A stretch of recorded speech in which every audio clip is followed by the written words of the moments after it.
They were Hollywood's golden couple, a country boy from Queensland and an Oscar-winning goddess from Sydney. Together, they were beauty and melody, grace and grit, a love story the world wanted to believe in. But behind the red carpets and love songs was a silence no one could hear, a silence that grew louder than applause. For 20 years, Keith Urban and Nicole Kidman fought to keep their rhythm alive. But even the brightest lights cast the longest shadows. This is not a story about fame. It's a story about love, how it begins, how it breaks, and how sometimes it survives anyway. They say love is music, two souls finding harmony in a world that never stops making noise. But what happens when the music fades, when the melody that once bound two hearts together begins to unravel? That's the story of Keith Urban and Nicole Kidman, a story that began like a dream and turned into something far more human, fragile, and real. On red carpets and under spotlights, they were the picture of perfection. Australia's golden couple, hand in hand, eyes locked like they knew something the rest of the world didn't. But behind those practiced smiles and tender glances was a truth that only time and silence could reveal. Nicole Kidman had lived her share of headlines long before Keith Urban ever walked into her life. She was Hollywood royalty, statuesque, untouchable, the kind of woman who seemed to glow even in darkness. Her career had made her a household name, but it also came with a kind of loneliness that fame never mentions. She had lived through a marriage that the world watched fall apart, a love story with Tom Cruise that went from cinematic to tragic in real life. And though she had walked away with grace, there was a part of her that never fully healed. Keith Urban was different. He wasn't born into the lights. He chased them. A boy from Whangarei, New Zealand, who moved to Australia with a guitar and a dream too big for small-town life. He wasn't a movie star. He didn't live behind gates or red carpets. He lived in bars and on stages where songs were currency and pain was performance. His music was full of longing, the kind that comes from someone who's seen too much of the dark and still dares to sing about love. When they met in 2005, it wasn't at a glamorous premiere or inside some gilded Hollywood room. It was at an event honoring Australians in Los Angeles, a meeting so ordinary it almost felt fated. Nicole had seen Keith perform before, but that night something was different. She later said that when she met him, she thought, "This is the man I hope asks me out someday." Keith, meanwhile, was disarmed by her calm, the quiet confidence of someone who had already been to the top and come back. They began talking, slowly, cautiously. Nicole was 38, Keith was 37. Both had lived full lives by then, both had been burned by fame and its false promises. Their courtship was private, almost sacred. There were no tabloid updates, no leaks, just two people finding each other when the world wasn't watching. When Keith finally called her 4 months later, Nicole admitted she had nearly given up. But when he did, she said she knew. She knew he was the one. Their love was fast, intense, and full of promise. Within a year, they were married in a candlelit ceremony in Sydney, surrounded by family, friends, and a sea of journalists just beyond the gates. The photographs from that night became iconic. Nicole in ivory lace, her eyes soft and tearful. Keith in a dark suit, looking both nervous and utterly devoted. For the world, it was a fairy tale. For them, it was a beginning and a challenge. Because fairy tales aren't built to survive real life. Almost immediately after the wedding, the cracks began to show. Not because of lack of love, but because love alone was not enough to carry the weight they were both holding. Keith had always been open about his struggles with addiction. He'd fought with it throughout his early career, and though fame had given him everything he thought he wanted, it also made him a prisoner of his own habits. Nicole, fresh from a decade of emotional exhaustion, was looking for safety. Keith was looking for salvation. Just months into their marriage, Nicole realized something wasn't right. The man she had fallen in love with was slipping away, caught between the life he wanted and the demons he couldn't shake. One night, after a long tour and too many broken promises, Nicole made a decision that would define their marriage. She staged an intervention. She didn't do it as a celebrity wife or as someone trying to protect her public image. She did it as a woman trying to save the man she loved. She called his management, his family, his friends. And she was there when he agreed to go into rehab. Keith checked into the Betty Ford Center in California, and the news hit the world like a thunderclap. The fairy tale couple, newly married, newly radiant, had already been pulled into the storm. Tabloids spun the story into chaos. Kidman's heartbreak, Urban's secret struggles, Nicole's nightmare marriage. But inside that quiet rehab facility, something else was happening. something more honest than any headline. Keith Urban was fighting for his life. In interviews years later, Keith would say that Nicole's love saved him, that she was the one who refused to give up when everyone else had. "I was spiritually awoken with her," he said once. Meeting her and getting married wasn't life-changing, it was life-beginning. And for Nicole, it was a chance to love someone not for their perfection, but for their humanity. She often described their bond as deep and messy, a phrase that perfectly captured the paradox of their connection. Beautiful, but built on struggle. As the years went on, they rebuilt. Keith's music began to reflect the transformation. Songs like Making Memories of Us, Once in a Lifetime, and Blue Ain't Your Color carried a sense of gratitude, a quiet reverence for love that survives. Nicole, meanwhile, returned to acting with renewed purpose. Films like Rabbit Hole and Lion weren't just roles. They were mirrors of her own emotional landscape. She began to choose stories about loss, redemption, and the fragile strength of the human heart. Their marriage became stronger, not because it was perfect, but because it wasn't. They learned how to fight, how to forgive, how to stand apart without breaking. In interviews, they rarely spoke about the hardships, but when they did, there was a weight in their words, the kind that only comes from people who've lived it.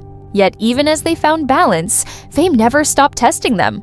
Nicole's career often took her to film sets across the world, London, Paris, Morocco, while Keith's life revolved around tours, studio sessions, and the relentless cycle of country music fame. They were often continents apart, relying on calls, letters, and short visits to keep the connection alive. "We never spend more than 2 weeks apart," Nicole once said. "That's our rule." It sounded simple, but in Hollywood, where relationships crumble under the weight of distance and ego, it was an act of discipline, a quiet rebellion against the chaos of celebrity life. Still, distance leaves room for doubt. The public watched every move, every photograph, every interview. If Nicole appeared alone at an event, whispers began. If Keith looked tired on stage, rumors followed. Yet through it all, they stood firm. They had learned that love in the public eye wasn't about perfection, it was about endurance. Over time, their story became less about scandal and more about survival. About two people who refused to let the noise of the world drown out their song. They became symbols of what lasting love could look like in an industry that thrives on breakups. But even then, the question lingered. Can love survive the very fame that built it? For Nicole and Keith, the answer was never simple. Their love was not the kind that sparkled endlessly. It was the kind that endured quietly through the shadows. It was not glamorous, it was real. And maybe that's what makes it timeless. Because in the end, love isn't measured by how it looks from the outside. It's measured by how it survives when no one's watching.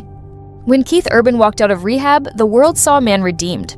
Cameras caught him smiling, holding Nicole's hand, and the tabloids quickly spun it as a happy ending.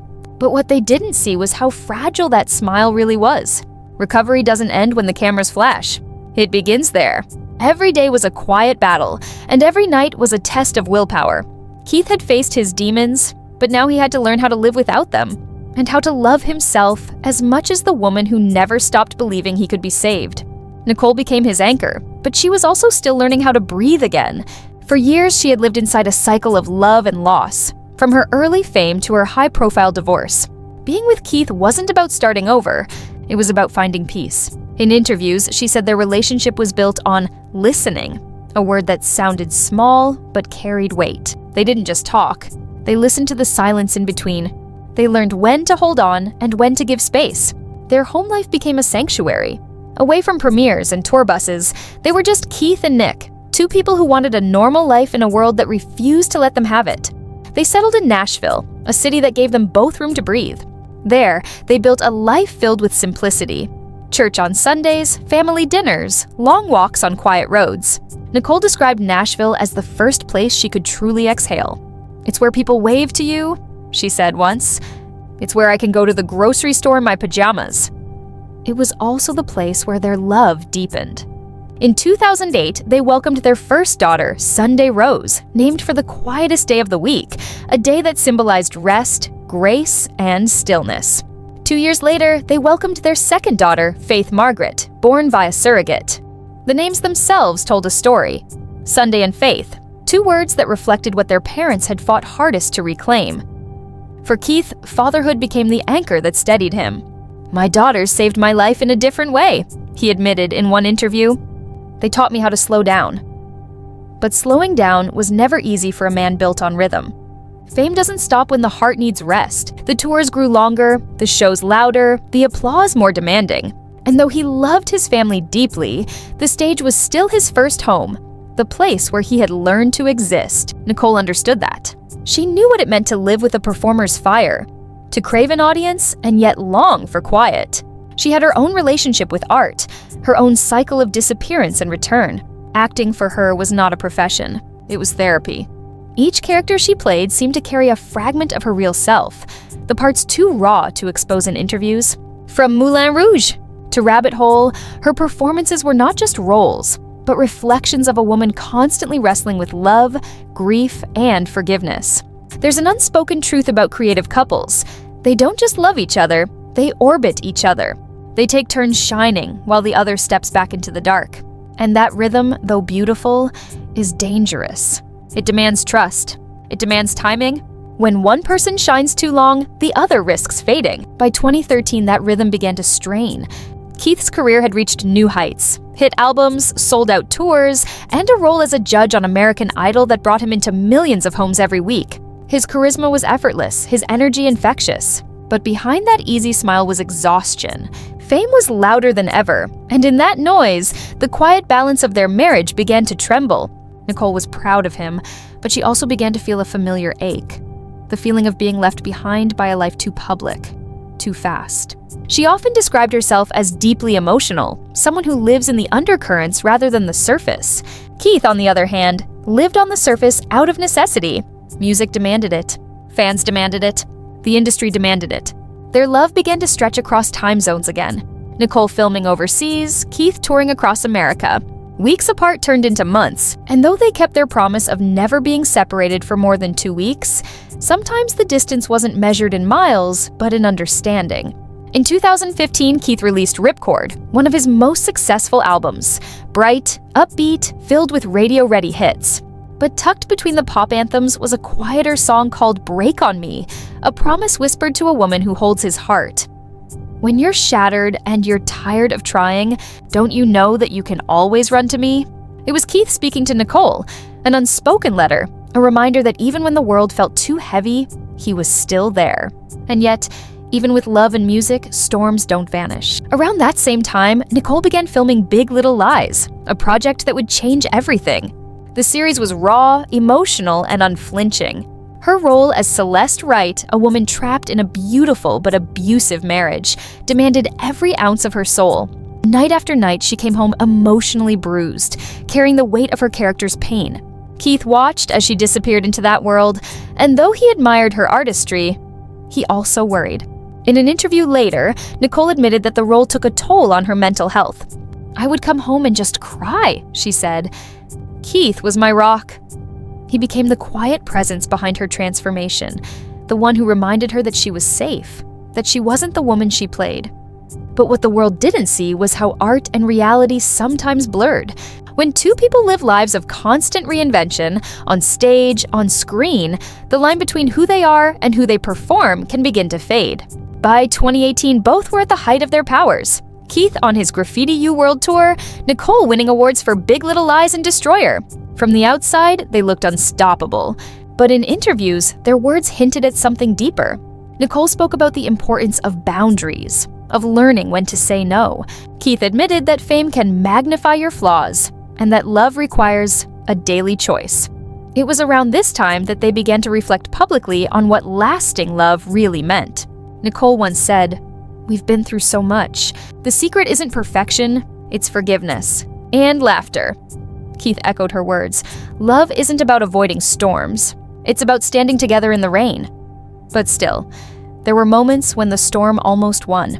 Between 2019 and 2020, Keith's touring schedule became relentless, and Nicole found herself alone again in Nashville, balancing motherhood and the quiet ache of absence. Then came the pandemic, the great equalizer. Suddenly, the noise stopped. Tours were canceled. Sets were closed. For the first time in nearly 2 decades, they were forced to just be together, at home, without distraction. It was there, in that stillness, that they rediscovered each other. Nicole described it as a blessing in disguise. The world slowed down, and so did they. Keith began writing music from home, sometimes late into the night, while Nicole read scripts at the kitchen table. They cooked meals, watched movies, played board games with their daughters. It was ordinary, and yet for two people who had lived extraordinary lives, it was profound. That quiet season became a reset, a reminder of why they fell in love in the first place. They didn't need stages or premieres. They just needed time. By the time the world reopened, something in them had changed. They had weathered another storm and come out softer, steadier. Their love was no longer a headline or a spectacle. It was a choice, a daily act of faith, and maybe that's what makes their story so rare in Hollywood. It's not about avoiding failure. It's about embracing it, learning from it, and choosing love again anyway. Nicole once said, "I don't take any of it for granted. I've learned that love isn't about being adored. It's about being seen." Keith said something similar. At the end of the day, the stage is great, the applause is great, but when the lights go out, it's her voice I want to hear. There's a beauty in that simplicity, in knowing that after all the noise, all the fame, all the chaos, what matters most is the quiet space between two people who refuse to let go. Their love isn't a song that plays forever. It's one that keeps finding new melodies, imperfect, honest, and alive. By the time the world went quiet in 2020, Keith Urban and Nicole Kidman found themselves in a kind of stillness they hadn't known in years. The tours stopped. The film sets emptied. The red carpets vanished overnight. For two people who had built their lives around motion, the silence was both terrifying and sacred. For once, there were no deadlines, no flights to catch, no interviews to smile through. Just a family, together in one place, with nothing to prove and nowhere to go. At first, they struggled with it. Keith had always been in motion, the kind of man who thrived on stages and studio lights, whose restlessness was both his gift and his curse. Nicole, meanwhile, had spent her entire adult life performing for someone. A director, an audience, a camera lens. Suddenly all of that was gone. What was left was the question that haunts even the strongest marriages. Who are we without the noise? The answer came slowly. In the quiet mornings of their Nashville home, Keith began to play guitar again. Not for a crowd, but for himself. The melodies were softer, rawer. Sometimes Nicole would sit by the window, coffee in hand, listening as he hummed half-finished lyrics about time and faith and the kind of love that outlives the storms. Their daughters would wander in and out, laughing, singing along, filling the house with a warmth that felt rare and almost fragile. That year changed everything. It stripped away the glamour and left only truth. Keith and Nicole had spent nearly 15 years surviving fame's rhythm. But now, they were rediscovering something more essential: simplicity. They cooked meals together. They binge-watched old movies. They fought sometimes about the small things, the way couples do when they've been too close for too long. But even the arguments carried a kind of tenderness, the unspoken gratitude of being able to argue about something ordinary. And when Keith finally returned to music publicly, it wasn't with the same energy he'd once carried. It was calmer, wiser. His 2020 album, The Speed of Now Part 1, felt like a reflection of his own evolution. Songs that spoke of gratitude, imperfection, and the fleeting nature of time. The man who once sang about chasing dreams was now singing about holding on to moments. Nicole was his quiet muse, his reminder of what mattered when everything else stopped. But fame has its own gravity. When the world began to open up again, the demands returned. Nicole was called to sets, being the Ricardos, expats, and special ops lioness, each role more intense, more emotionally consuming than the last. Keith went back on tour, back into the neon world of stages and crowds that had once saved him, but had also nearly destroyed him. They were grateful for the work, but they both knew what it cost. The tabloids noticed before anyone else. Pictures of them on separate coasts sparked headlines about growing apart, trouble behind the smiles, the quiet distance between the country star and the Hollywood queen. The speculation was familiar, predictable even, but this time it hit differently. Because for once, there was a sliver of truth in it. It wasn't scandal or betrayal. It was weariness. Two people who had carried each other for so long finally needing to breathe on their own. Nicole once said that Keith's touring life was a rhythm I can't always live in. And Keith, in turn, admitted that Nicole's intensity on set often left her drained for days. They weren't fighting. They were just living the kind of love that shifts and reshapes itself over time. the kind that survives not by staying the same, but by learning how to bend. In an interview, Keith said something that stayed with fans. "You don't find balance in a marriage like ours. You create it every single day." And maybe that's what lasting love really looks like. Not two people who never drift apart, but two people who keep choosing to come back. Their reunion moments became small but powerful.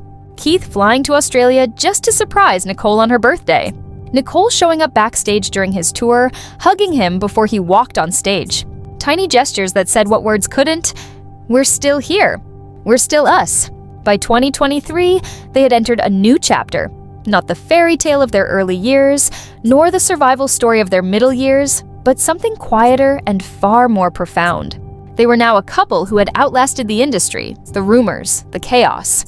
They had seen each other through addiction, fame, parenthood, distance, and doubt.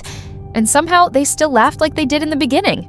But behind their serenity lies a deeper truth. That even lasting love carries its ghosts. The weight of what could have been, what almost wasn't, never really disappears. In quiet moments, Nicole has spoken about how her past shaped her. "I'm deeply emotional, and I need love. That's my foundation." It's a vulnerability that few in Hollywood ever dare to admit. Keith, meanwhile, has confessed that his sobriety and marriage are intertwined. "Without her," he once said, "I wouldn't have survived myself." It's not poetry, it's confession. And that's what makes their story resonate. Because beneath the fame and fortune, Keith and Nicole are not symbols. They're survivors. Survivors of the pressure that breaks most people, of the spotlight that burns through even the strongest bonds. They've built a love that isn't about endless happiness, but about endurance. Theirs is the kind of love that doesn't explode with fireworks. It flickers like a candle in a storm, fragile but unextinguished. They've learned that forever doesn't mean never falling apart. It means never walking away when you do. That's what keeps them, and so many who watch them, believing that love, real love, can last. In recent years, their public appearances have become rarer, their words softer, more reflective. When they walk a red carpet now, their smiles aren't for the cameras, they're for each other. There's a kind of ease between them that wasn't there before, a peace that comes only from having walked through the worst and still found something worth holding on to. They talk about their daughters often. Sunday, now a teenager with her mother's poise. Faith with her father's musical soul. For Nicole, motherhood remains the heart of everything. "They are the reason we keep coming home," she said once. And Keith, ever humble, often reminds interviewers that family is his anchor. "No matter what I do, that's the one place I can breathe." Together, they've built something that fame can't fake, a legacy of endurance. Not the glossy kind that lives in magazines, but the quiet kind that lives in the spaces between two people who refuse to give up. And maybe that's the lesson their story leaves behind, that love isn't about perfection or permanence. It's about resilience. It's about forgiveness. It's about learning to hear each other's song, even when the world is too loud to listen. Because at its core, love, like music, isn't about never hitting the wrong notes. It's about staying in the rhythm long enough to find harmony again. And if you look at Keith and Nicole now, older, wiser, still walking hand in hand, you can see it. The harmony is quieter, but it's still there. The music didn't stop. It just changed. Maybe that's what lasting love really sounds like.